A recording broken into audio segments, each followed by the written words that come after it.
Cumprimento a todos com a paz do Senhor.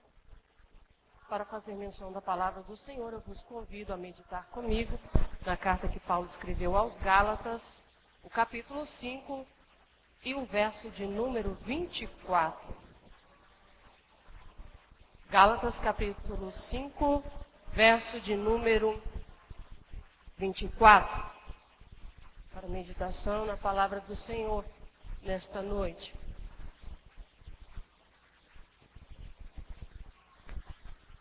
A palavra de Deus assim nos diz: e os que são de Cristo, Jesus, crucificaram a carne com as suas paixões e concupiscências. Você pode repetir comigo? E os que são de Cristo Jesus, crucificaram a carne com as suas paixões e concupiscências. Nessa noite eu vos quero falar, pela palavra de Deus, sobre a vida crucificada. A vida crucificada é uma vida de autossacrifício, é uma vida de autorrenúncia, de autonegação. Somente de uma vida crucificada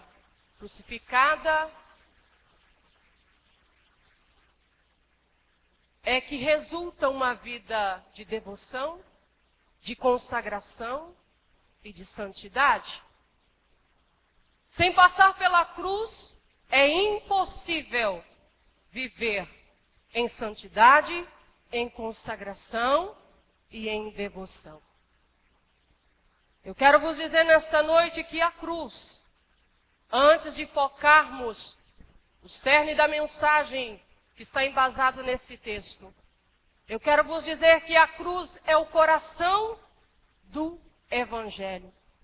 Todo o Novo Testamento, ele aponta para as realizações da cruz, a saber, a salvação dos pecadores, a revelação de Deus e a vitória sobre o mal.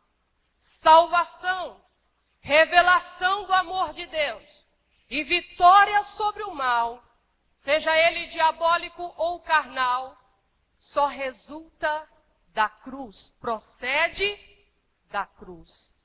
Mas a mensagem da cruz, ela não é popular. A mensagem da cruz não é agradável aos nossos ouvidos, ela nunca foi popular. Esse foi o grande desafio do ministério de Paulo, cuja mensagem ela era consistentemente cristocêntrica. E ele mesmo afirmou que nada queria saber entre os gentios e judeus, senão a Jesus Cristo e este crucificado. Ele portava a mensagem da cruz, mas é ele mesmo que afirma que a cruz para os judeus era escândalo e a cruz para os gregos era loucura e a cruz para os romanos era um horror, porque os romanos nem admitiam que se citasse a cruz em referência a um romano de tão ultrajante e ignominável que lhes parecia a cruz. Nenhum cidadão romano poderia ser crucificado. Esse ato só era reservado para os escravos, para os estrangeiros, porque era a morte mais aviltante que existia. Paulo pregava para uma geração, pregava para um povo e ele sabia que este era o conceito, ele sabia que não era uma mensagem popular. Porém, ele não trilhava o caminho da popularidade, ele trilhava o caminho da fidelidade. A cruz foi o cerne da sua mensagem. A cruz foi o centro da sua teologia. Embora ele soubesse que ela era ridicularizada, rejeitada, zombada por muitos. Nos nossos dias não é diferente. Desde o século I, desde a iminência, desde os momentos imediatos à morte de Cristo, até hoje, A mensagem da cruz não é popular. Quando nós falamos sobre cruz, há um acometimento coletivo de comichão nos ouvidos. Quando nós falamos sobre cruz, imediatamente nos sentimos desconfortáveis.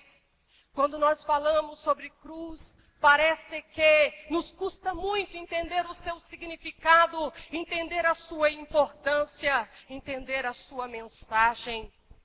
Para muitos, a cruz se resume a um símbolo, a uma logomarca do cristianismo, que é colocada no pescoço, que é colocada numa gravura, que é colocado num adesivo, que é colocado numa roupa. Para muitos a cruz é apenas um amuleto, um objeto de sua superstição. Para outros a cruz é uma joia. Ela é feita em diamante ou em ouro, em pedras preciosas, colocada nas orelhas, colocada no pescoço, e se torna a cruz então um objeto de exibição. Mas a cruz, ela nunca foi erigida para ser objeto de superstição, para ser objeto de zombaria. A cruz nunca foi erigida para ser um objeto de exibição. A cruz existe para ser o objeto da nossa pregação. Por mais desconfortável que nos pareça. Mas a verdade é que o coração só fala do que o coração, ou a boca só fala do que o coração está cheio. Há pouco tempo, eu ouvi o pastor comentando de quanto hoje é difícil ouvir falar de cruz. E eu assentei no meu coração, encher o meu coração dessa mensagem. Porque o dia que o meu coração estiver tomado pelo significado dela, o valor dela, a importância dela, o poder dela, eu conseguirei falar sobre ela. Porque a boca só fala do que o coração está cheio. Se nos parece desconfortável ouvir, e se nos parece tão difícil falar de cruz, é porque a cruz ela foi deslocada para um lugar periférico da nossa vida. A cruz foi deslocada para um lugar, um espaço periférico da nossa teologia contemporânea. A cruz foi deslocada para um espaço periférico da nossa vida cotidiana. A cruz não é mais o centro da nossa vida, por isso nos parece tão dificultoso citá-la, mencioná-la, pregá-la e vivê-la. Mas nós devemos saber que a cruz dividiu a história da humanidade. A cruz dividiu a humanidade em dois grupos. Diante da cruz não existe neutralidade. Paulo afirmou na primeira carta aos Coríntios, capítulo 1, verso 18, que a palavra da cruz é loucura para os que perecem, para os que se perdem, mas para nós que somos salvos é o poder de Deus. A cruz dividiu a humanidade em dois grupos, salvos e perdidos. Não há neutralidade diante da cruz. É por isso que ela desconforta, ela incomoda a nossa consciência, desconforta a nossa carne, porque a cruz, ela demanda uma escolha. A cruz sempre, quando anunciada, ela vai demandar uma opção, uma decisão. Não há neutralidade. Ou você fica do lado dos salvos, que são aqueles que são crucificados com Cristo, ou você fica do lado dos crucificadores, daquela multidão que gritava, crucifica-o, crucifica-o. Não existe neutralidade. Ou você pertence ao grupo dos salvos ou ao grupo dos perdidos. E como eu vou entender isto? Os salvos, para eles a cruz é o poder de Deus. É o poder que livra da condenação do pecado. É o poder que livra também do poder do pecado, do efeito do pecado, das consequências do pecado. Para os que se perdem, ela é loucura, ela é motivo de chacota, de zombaria, de piada. Não há significado na cruz para estes, a não ser escárnio, incredulidade e zombaria. Mas a cruz, ela demanda uma decisão. Hoje eu prego para você sobre a vida crucificada, porque o meu Jesus em Lucas 9:23, ele fez a seguinte proposição, o seguinte apelo: se alguém quer vir após mim, você deve tomar a sua cruz, negar-se a si mesmo e me seguir. Se alguém quer vir após mim, tome as suas almofadas. Não, observe que ele não disse tome os seus travesseiros, tome as suas almofadas, porque eu lhes darei conforto, porque eu lhes darei apenas segurança, porque eu lhes darei bem-estar. Ele disse não almofadas. Tem muitas pessoas que confundem ou que nunca leram esse texto, porque eles pensam que Jesus disse, olha, eu te chamo só para a vida de conforto e facilidades. Seria assim se ele tivesse dito, tome suas almofadas, seus colchões, as suas poltronas preferidas e me siga. Mas ele disse, tome a sua cruz e me siga. Tome cada dia a sua cruz. Então a cruz, ela implica e se aplica ao nosso cotidiano, porque ele disse cada dia. Também a cruz é privativa, não é apenas coletiva, porque ele disse, tome cada uma a sua cruz. Há uma cruz individual, há uma cruz particular, há uma cruz individual e pessoal para você. Diante da cruz, você tem que escolher ou o caminho da ambição ou do sacrifício, ou o caminho do poder ou o caminho do serviço, ou o caminho do conforto ou o caminho do sofrimento. Esta é a escolha que você tem que fazer nesta noite. As suas ambições ou o sacrifício. Você vai viver em função de obter poder, conquistas pessoais, ou em função do serviço, em função do conforto, das facilidades e comodidades tão aclamadas na sociedade pós-moderna, que é a sociedade imediatista, relativista, subjetivista. A sociedade pós-moderna é a sociedade do entretenimento, do hedonismo, do amor ao prazer. Você vai escolher o caminho do conforto proposto pelo mundo, ou o caminho daquele que diz, tome a sua cruz, dizendo, esse caminho a ser trilhado é o caminho do sofrimento.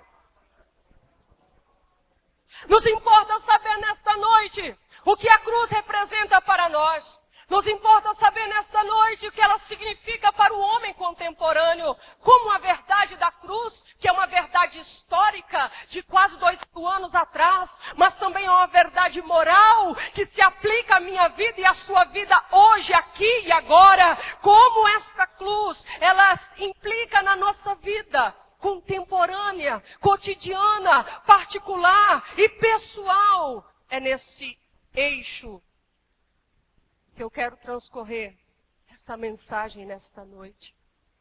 Lembra de Marcos, capítulo 10, verso 35 a 45, quando João e Tiago fizeram um pedido para Jesus? Se você puder ler, por favor, faça isso. Marcos, capítulo 10, 35 a 45, eles chegam diante de Jesus, pedindo a Jesus o seguinte. Então se aproximaram dele Tiago e João, filhos de Zebedeu, dizendo, mestre, queremos que nos concedas o que te vamos pedir. E ele lhes perguntou, que quereis que eu vos faça? E eles responderam, concede-nos que na tua glória nos assentemos um à tua direita e o outro à tua esquerda. Jesus lhes disse, não sabeis o que pedis. Podeis vós beber o cálice que eu bebo, ou ser batizado com o batismo que eu sou batizado?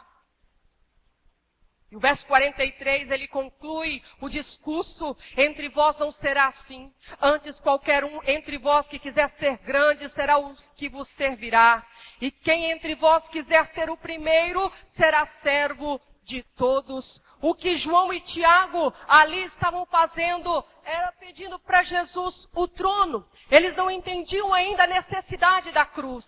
Que no cristianismo, que na vida com Cristo, Para você chegar ao trono, você tem que passar pela cruz. É impossível chegar ao trono sem passar pela cruz. O que João e Tiago ali estavam propondo era o evangelho triunfalista. O trono sem cruz, o trono sem sofrimento. Uma vida só de conquista, de prestígio, de proeminência, de destaque. Sem sofrimento. Eles estavam ali propondo o evangelho do triunfalismo.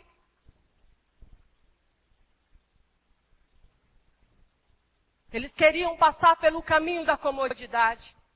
Mas esta noite nós citamos o capítulo 5 e citamos o verso 24 de Gálatas. E isto fizemos porque é aqui que nós vamos entrar no aspecto mais prático da vida crucificada, como ela se aplica à minha vida e como ela se aplica à sua vida. Eu quero informar a você que a carta aos Gálatas foi a primeira carta que Paulo escreveu. Quando Paulo escreve esta carta, ele já tinha passado 15 anos da morte e ressurreição de Cristo. Paulo escreve aos Gálatas 15 anos após a ressurreição, a morte e ressurreição de Cristo. Ela data de aproximadamente 48 depois de Cristo. Quando Paulo escreve aos Gálatas, ele faz 7 referências diretas à cruz e suas implicações. A primeira referência que ele faz da cruz, ele está situada no capítulo 1, do verso 3 ao 5, onde ele fala da cruz e a salvação. A segunda referência no capítulo 2, verso 19 a 21, quando ele fala da cruz e a experiência. Também a terceira referência no capítulo 3, do verso 1 ao 4, quando ele faz referência à cruz e a pregação. A quarta referência da teologia da cruz de Paulo, da cruz que Paulo aplica aos Gálatas. A quarta referência encontra-se no capítulo 3, do verso 10 ao 14, quando ele fala da cruz e a substituição. A quinta referência, ele fala da cruz e a perseguição no capítulo 5, no verso 11, no capítulo 6 e no verso 12. Ele fala da cruz e a santidade no capítulo 5 de Gálatas e o verso 24, que foi o verso que nós lemos esta noite. E a sétima referência que ele faz sobre a cruz e a vanglória no capítulo 6 e no verso 14. Teologicamente, quando Paulo faz essas referências e afirmações, declarações sobre a cruz, ele estava resumindo a teologia da cruz aos Gálatas em 4 afirmações sobre a cruz. Primeiro, em todas essas referências, resumindo, ele afirmava que a cruz é o fundamento da nossa justificação.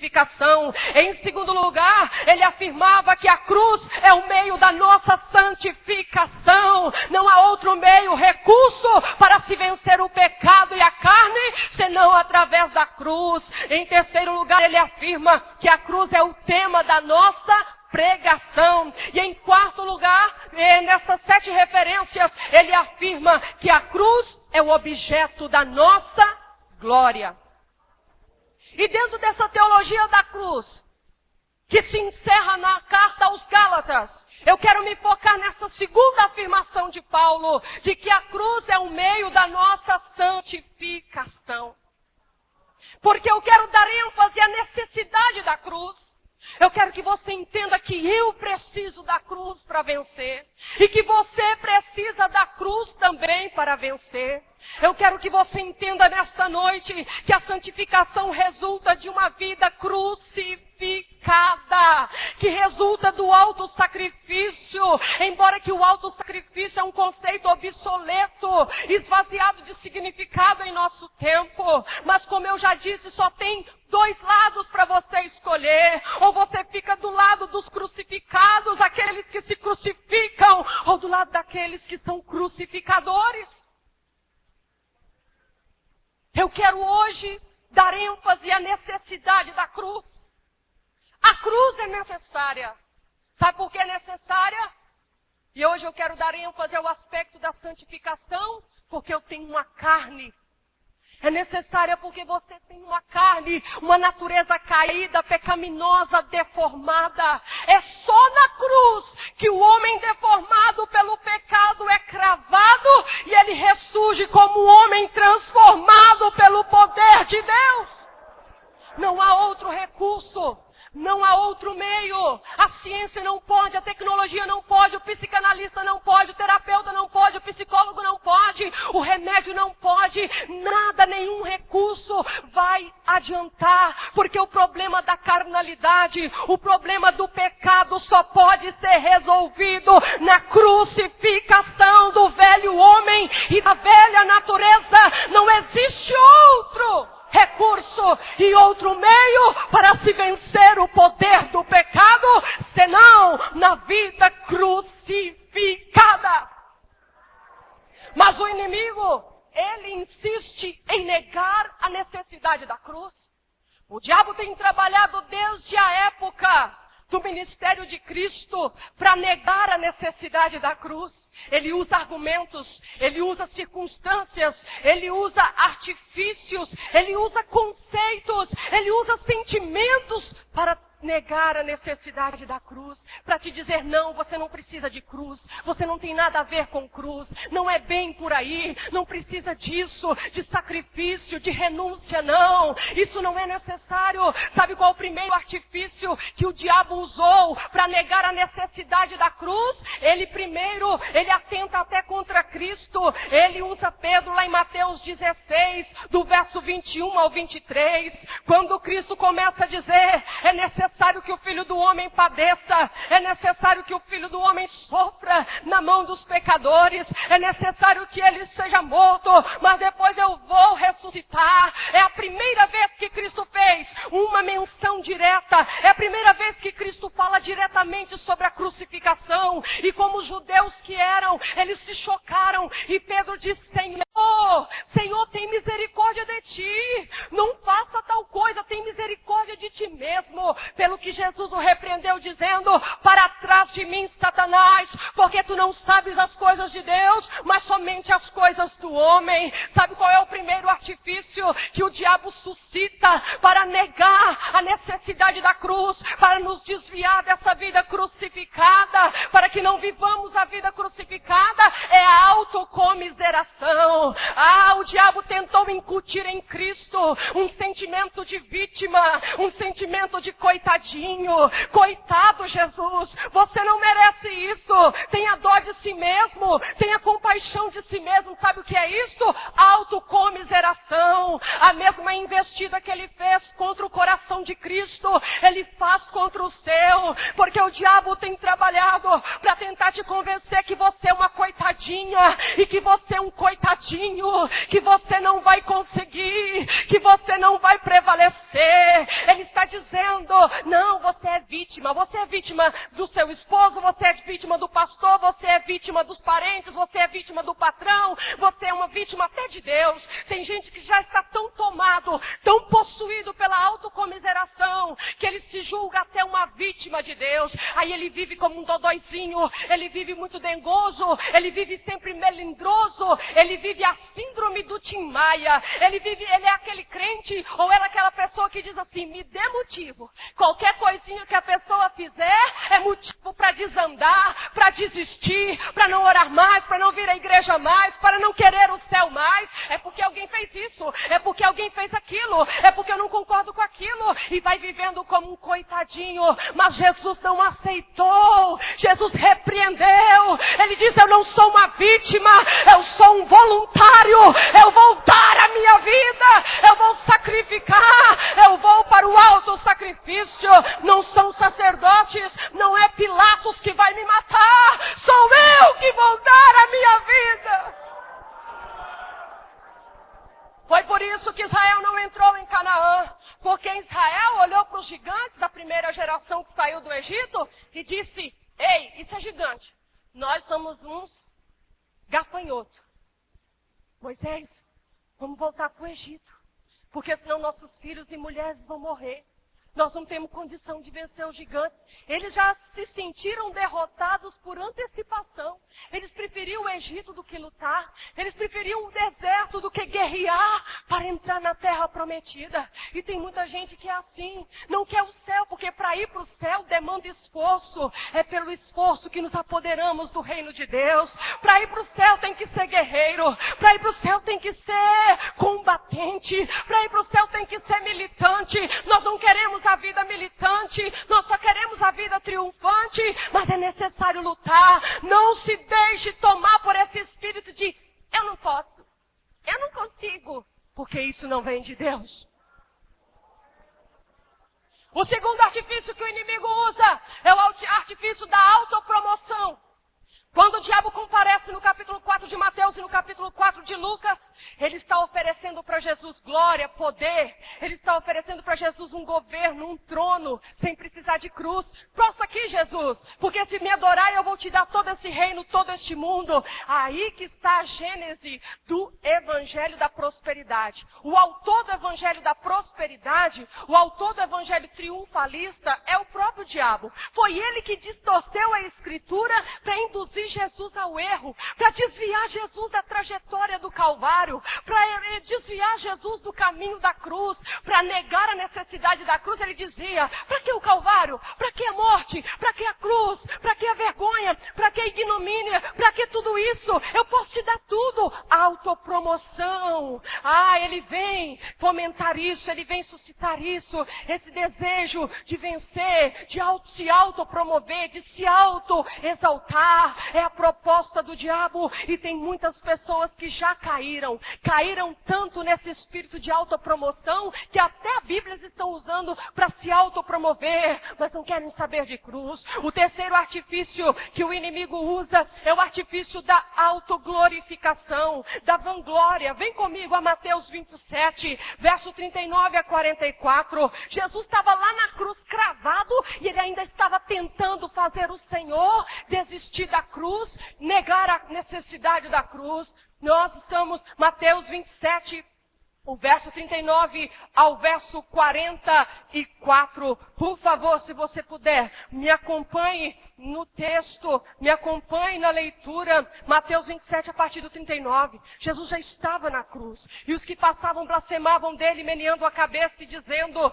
tu que destróis o templo e em 3 dias o reedificas, salva-te a ti mesmo. Se és filho de Deus, desce da cruz. Da mesma maneira também, os principais sacerdotes com os escribas, anciãos e fariseus escarneciam, dizendo, salvou aos outros, a si mesmo não pode salvar? É rei de Israel, desce agora da cruz, então nós vamos crer nele. Confiou em Deus, livre-o agora, se de fato o ama, pois disse, sou filho de Deus. E o mesmo lhe lançaram também em rosto os assaltantes que com ele havia sido crucificado. Eis aqui o artifício também que o inimigo usa. Jesus estava lá na cruz, ele ainda estava tentando fazer Jesus descer. Ele ainda estava tentando anular a necessidade da cruz. Sabe por quê? Porque ele dizia, eu vou provocar nele o orgulho. Agora eu não vou provocar a autocompaixão, mas o orgulho e a soberba. Agora todo mundo passava, esse daí não pregava que ia salvar todo mundo? Mas por que está pregado aí, morrendo crucificado? E os sacerdotes diziam, você não é filho de Deus? Então desce. E todo mundo escarnecia, dizendo, salva-te a ti mesmo se és um salvador. Agora o inimigo usava o artifício da vanglória, colocava aquela sensação assim, você tem que provar que é, você tem que provar que pode, você tem que provar que faz. Quando o inimigo não consegue despertar em você, gerar em você a autocomiseração, ele tenta gerar em você a megalomania, a mania de grandeza, a mania de poder, de ser poderoso. Agora você já não quer viver provando que não pode. Agora ele quer fazer você tentar viver provando que pode. Eu posso sozinho, eu sou autossuficiente, eu tenho as minhas obras, eu tenho a minha religião, eu tenho meus donativos que eu faço, eu não preciso desse Jesus, eu não preciso da cruz. Olha, quando ele usa o artifício da vanglória é terrível, porque muitos têm caído nesse artifício da vanglória. Salve-te a ti mesmo. Você tem que defender sua reputação. Você tem que defender a sua imagem na sociedade. Quantas pessoas já entraram nesse templo, sentiram vontade de aceitar Jesus, mas eles viraram a costa para a cruz. Sabe por quê? Porque tem vergonha de chegar lá fora e dizer que é um crente em Jesus Cristo. A vanglória não deixa. Eles estão comprometidos com o seu nome. Eles estão comprometidos com a sua importância social, eles estão comprometidos com a sua importância na sociedade, eles estão mais comprometidos com a reputação do que com a vontade de Deus. Eles querem passar por bonitões, poderosos, importantes, eles não querem passar por servos, eles não querem passar pelos loucos que esperam um arrebatamento.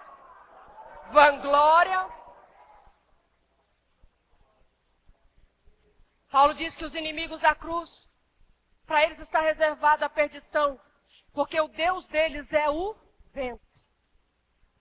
Só pensam em si mesmo, egoísmo, amantes de si mesmo. Ah, mas esta noite eu falo de mortificação da natureza pecaminosa.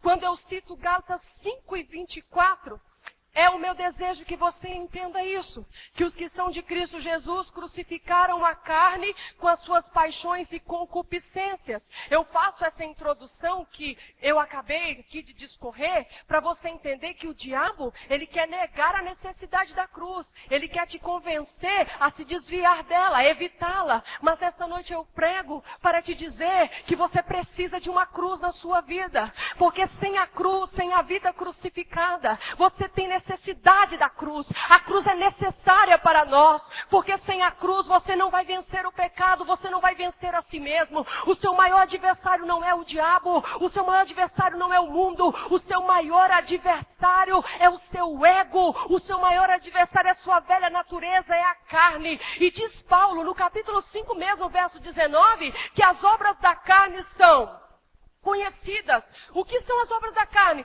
Prostituição, impureza, lascívia, idolatria, feitiçaria, inimizade, porfia, ciúme, ira, peleja, dissensão, facção, inveja, bebedice, orgia e coisas semelhantes a estas, acerca das quais eu vos declaro, como já antes vos preveni, que os que cometem tais coisas não herdarão o reino de Deus. Para vencer tudo isso, bebedice, prostituição, lascívia, ciúme, inveja, idolatria, feitiçaria. Só é possível cravando a velha natureza na cruz. Só é possível crucificando o homem deformado pelo pecado, subjugado à sua carne, à sua velha natureza. É necessário fazê-la morrer. E eu prego nesta noite para te dizer que você precisa morrer nesta noite. Você precisa morrer para si mesmo. Você precisa morrer para os seus desejos e vontades. Você precisa morrer para as suas opiniões e argumentos e conceitos. Você precisa morrer para os seus gostos e preferências. Você precisa morrer nesta noite. Você precisa pegar o velho homem, a velha natureza e cravá-la na cruz. Para que você experimente a vida do Espírito. Porque o fruto do Espírito é amor, gozo, paz, longanimidade, benignidade, bondade, fidelidade, mansidão, domínio próprio. Contra essas coisas não há lei. O que é a diferença entre a obra da carne e os frutos do Espírito? A diferença é que entre um e outro tem uma cruz erigida. Antes da cruz, é inveja, porfia, contenda, lascívia, prostituição, sexo ilícito, pornografia, falta de perdão, amargura, ressentimento, batalha, problemas no casamento, porque não sabe pedir perdão. O marido não sabe pedir perdão para a esposa não sabe também se humilhar. A maioria dos problemas resultam das obras da carne. Isso só pode ser solucionado na cruz. Quantos casamentos precisam de uma cruz? Quantas famílias estão perecendo porque não tem uma cruz dentro daquele lar? Não tem uma vida crucificada, as obras da carne imperam. Porque entre a diferença das obras da carne e dos frutos do Espírito é uma cruz. É a natureza deformada pelo pecado, crucificada, mortificada, e você ressurgido como uma nova criatura pelo poder da ressurreição de Jesus Cristo. Por isso o texto diz que os que são de Cristo Jesus crucificaram a carne com as suas paixões e as suas concupiscências. Aqui a coisa fica muito séria para nós. Os que crucificaram a carne. Eu preciso crucificar a carne. Porque crucificando a carne, crucifico paixões e concupiscências. O que são concupiscências? Concupiscências são apetites descontrolados. Concupiscência não é uma palavra usual. Concupiscência não é uma palavra comum para nós. É uma palavra estranha, mas eu vou traduzi-la. Apetite descontrolado. Desejos descontrolados.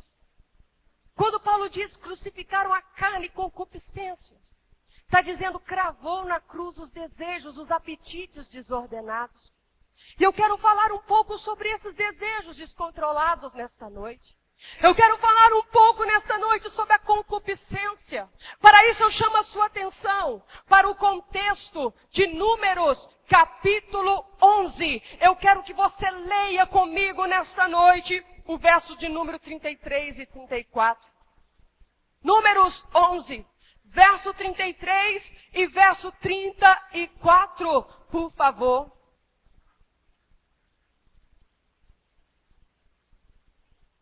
Quando a carne estava ainda entre os seus dentes, antes que fosse mastigada, acendeu-se a ira do Senhor contra o povo e o feriu com uma praga muito grande, pelo que se chamou aquele lugar Quibrote Tavá, porque ali foi sepultado o povo que desejou outro alimento.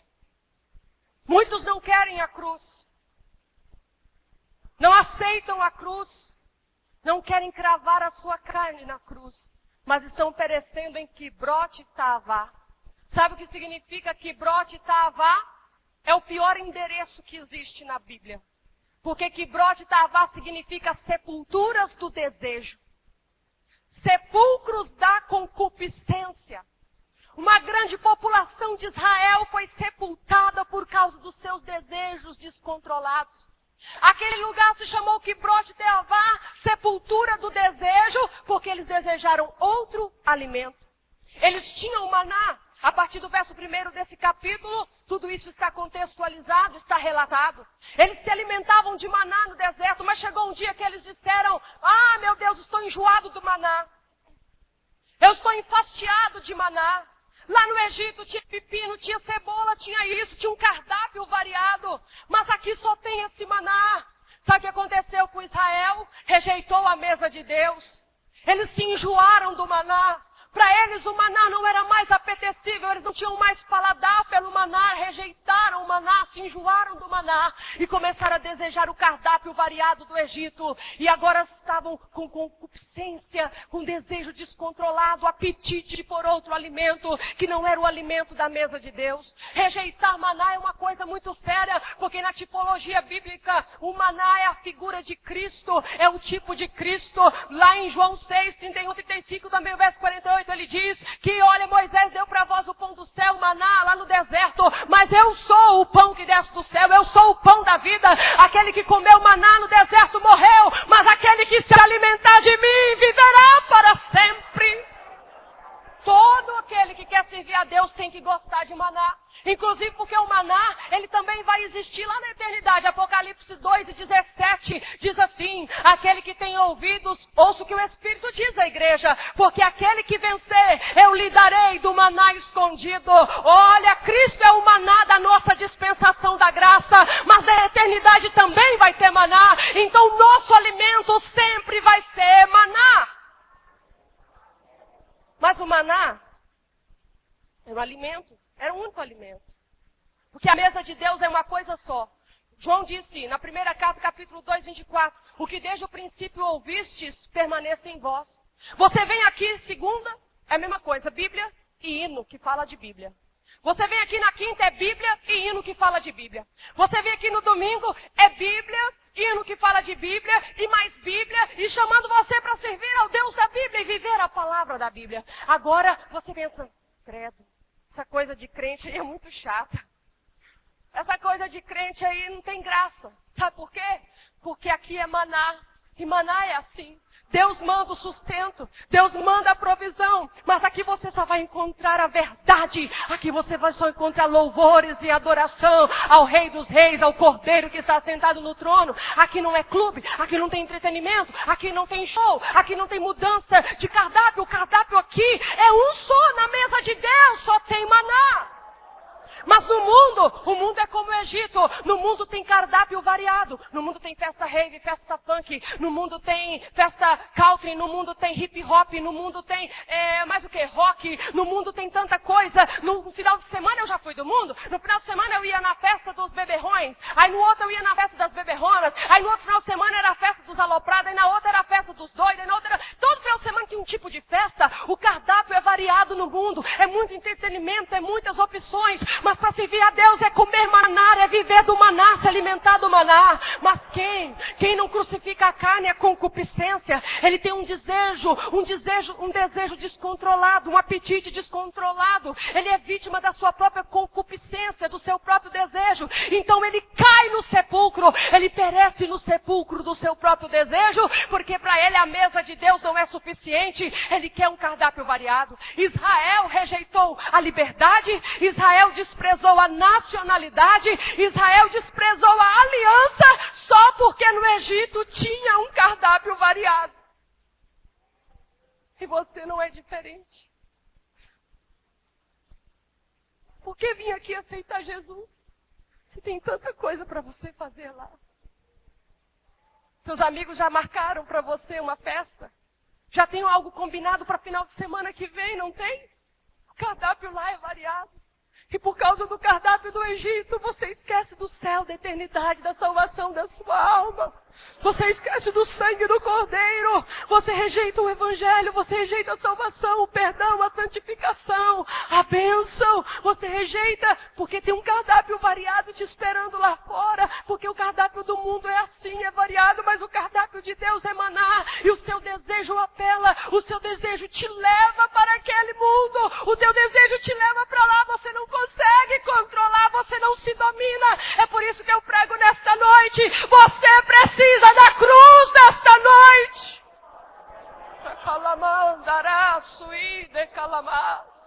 Você precisa cravar-se na cruz esta noite, para que as concupiscências, para que os desejos não te dominem mais, para você dizer não para a sua carne, para você dizer não para o mundo, para você dizer não para os prazeres, para você dizer não para as propostas, para você dizer não para o entretenimento, para as festas, para a bebida, para o sexo. Tudo isso é muito bom para a carne, mas Pedro disse na primeira carta, capítulo 2, verso 11, que essas concupiscências combatem contra a vossa alma. A sua alma está definhando. É por isso que se diz em Salmo 106, verso 14 e 15, Deus lhe satisfez o desejo, mas fez definhar a sua alma. Desejos, essa coisa séria, nós precisamos cravar a carne para vencer os nossos próprios desejos, nossos próprios apetites que guerreiam contra a nossa alma. O Senhor disse a Caim, Gênesis 4:7, o pecado, Caim, está batendo na sua porta. O teu desejo, Caim, será contra ti, mas cumpre a ti dominá-lo. Deus não te fez sem controle. Deus sabia que o pecado ia te assediar. Deus sabia que o pecado ia te tentar. Mas o Senhor disse, eu te dei controle, eu não te fiz como um ser desgovernado. Eu sou o Criador da tua vida. Quando eu te fiz, eu te dei autocontrole, autodomínio. Cumpre a ti dominar o seu desejo. Mas a geração de hoje, como disse o pastor Nelson, há muitas escolas dominicais atrás, que a geração de hoje é a geração do atropelamento, sem freio, sem governo, sem controle. É uma geração que vive de acidente em acidente porque não tem freio. Mas Deus nos fez com freio, com controle. E o nosso freio é a cruz e a vida no Espírito que resulta da cruz, do poder da cruz. Talvez você fala, mas esse negócio lá do Antigo Testamento, irmã Laodiceia, será que você não sabe que isso aí é coisa lá do Antigo Testamento, não tem muita significância para hoje? Isso não é um fato isolado. Essa também é uma verdade histórica e também é uma verdade moral. Vai para a primeira carta aos Coríntios, capítulo 10, do verso 1 ao 13. Diz que todos comeram da mesma comida espiritual, beberam da mesma água espiritual, da mesma bebida espiritual. E no verso 6 diz que eles cobiçaram outro alimento e por isso pereceram. E que tudo aquilo aconteceu para exemplo nosso, para nós, para os quais tem chegado o fim dos séculos. Tudo isso que acontece aqui é para exemplo na minha vida e exemplo da sua vida, para não cometermos o mesmo erro. Segunda carta a Timóteo, capítulo 2, verso 22, o apóstolo disse, foge dos desejos da mocidade e segue a paz e a justiça e rejeita as questões insanas.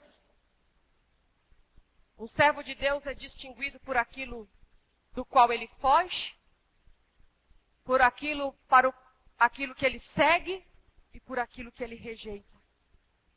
Você tem fugido de Deus e seguido o pecado. Hoje pode ser invertido. Como um novo homem, uma nova natureza, regenerado pelo Espírito. Através da vida crucificada, você vai fugir dos desejos. Vai seguir a justiça, a paz e o temor. E vai rejeitar as questões que não diz respeito à verdade. Quando eu falo de Kibroth Taavá, é impossível não lembrar da minha própria vida. Nós confundimos desejo com necessidade. Necessidade diz respeito às condições básicas da sua vida. Necessidade é o que Cristo fala lá em Mateus 6, a partir do verso 25. Eu sei que você precisa comer. Eu sei que você precisa vestir. Eu sei de tudo que você precisa. Vosso Pai sabe antes que vós lhe pedis. Isso é necessidade. Agora, desejo tem uma conotação carnal, voluptuosa. Desejo não é necessidade. Sabe por que Israel era insatisfeito com o maná? Por causa dos desejos, não é por causa da necessidade. Não estava passando fome. Deus nunca vai te deixar passar fome. Deus sempre vai cuidar de ti. Sabe por que tem muita gente infeliz aqui nesta noite? Porque ele não está contente que Deus supra as suas necessidades. Ele quer que Deus realize os seus desejos. Aí a mídia, a propaganda vem para provocar nosso desejo.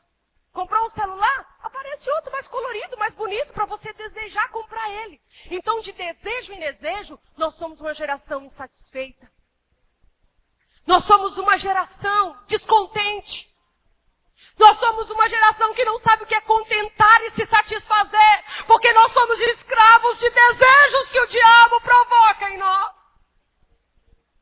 Mas a cruz fala da morte de tudo isso. A cruz fala da vitória sobre tudo isso. Vida crucificada é crucificar essas concupiscências, esses desejos. Eu tenho um Deus que tem suprido todas as minhas necessidades. E às vezes o inimigo quer me convencer que ele não está sendo fiel para comigo por causa de alguns desejos que eu tenho. Deus não tem compromisso com os nossos desejos. Ele tem compromisso com as nossas necessidades. Ele tem maná para nós todos os dias. Todos os dias.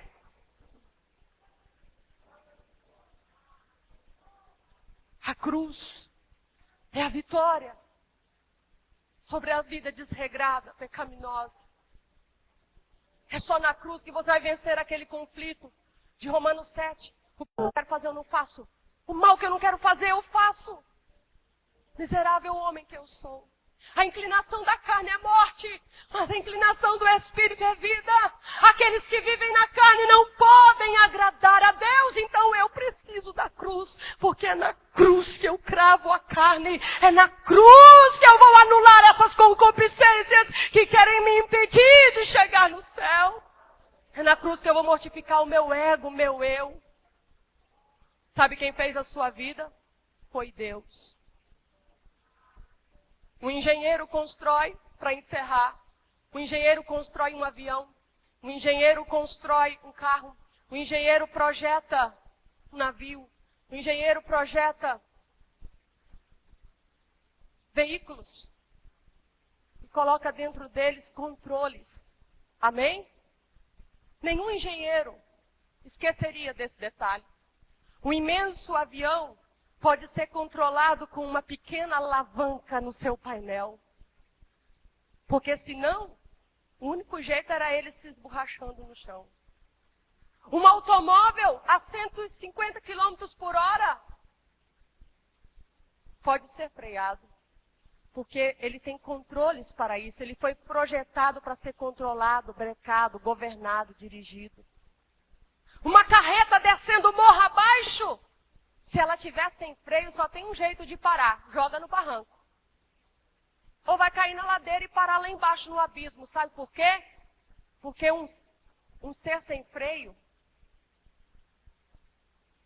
o objeto sem freio, só para quando bater em alguma coisa ou quando cair, despencar. Só para quando houver um acidente. Por que não há mais acidentes do que os que já acontecem? Porque tudo é projetado com controles internos. Um pequeno pedal para uma carreta com 70 toneladas em cima dela. Quando Deus te fez, Ele não te fez desgovernado. Deus não te fez para viver sem controles. Quando Deus te fez, já projetava. Na cruz você vai crucificar os apetites descontrolados. E você vai viver a vida pelo Espírito. Porque a lei do Espírito de vida em Cristo Jesus nos liberta da lei do pecado e da morte. E as obras do Espírito é amor, é gozo, é paz, é longanimidade. Para você vencer seus próprios desejos, você precisa nesta noite cravar a velha natureza da cruz e entregar-se ao domínio do Espírito Santo. Porque quando vier a proposta, o prato, quando vier o pecado para te tentar, o Espírito Santo estará no controle, ele vai acionar os controles internos da sua vida e não vai te deixar perecer.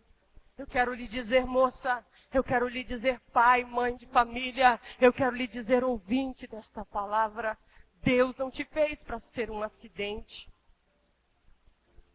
Porque aqueles que não têm esse controle do Espírito Santo, eles são destinados a um acidente. Eu já fui assim. Eu já fui um ser sem freio, destinado a um acidente. Eu funcionava como uma bomba relógio em contagem regressiva. É porque eu não tinha freio, é porque eu não conhecia a cruz, onde fica cravada a velha natureza, que eu pegava objetos cortantes e cortava o meu braço só para ver o sangue cair, porque eu era oprimida, eu fazia mal contra mim mesma, porque eu não tinha freio, eu bebia até desmaiar dentro de um banheiro, porque eu não tinha freio. Quantas coisas vergonhosas eu fiz que eu nunca vou poder citar em cima de um púlpito. Eu não tinha freio, eu não tinha controle, eu era um ser desgovernado e para mim só podia concluir em acidente. Mas eu não sou um acidente. Meu casamento não é um acidente. Minha vida não é um acidente, não foi manchete de jornal. Porque eu tomei a cruz. A velha natureza deformada morreu. E Ele me fez ressurgir transformada para estar aqui nesta noite. Ponha-se de pé em nome de Jesus.